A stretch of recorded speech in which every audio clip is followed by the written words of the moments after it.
beau eu câteodată? Păi de ce beau eu câteodată? Că s-a mândrit, nu-i stricată, ba mai tare ridicată. Hai să mai văsări, rupeță sara în mândri și grumază ceterii, cu supalele mândri.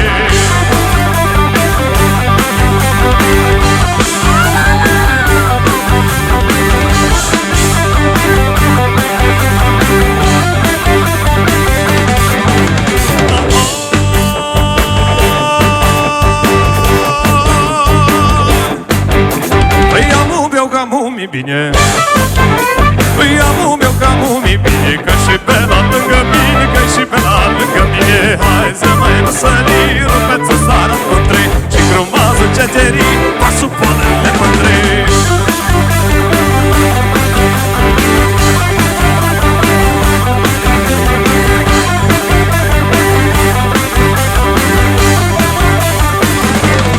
Sanie cu Zurgălăi, Jukebox live, acum la Național FM.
Jukebox, Sanie cu Zurgălăi. Sunt convins că o să țineți minte varianta asta.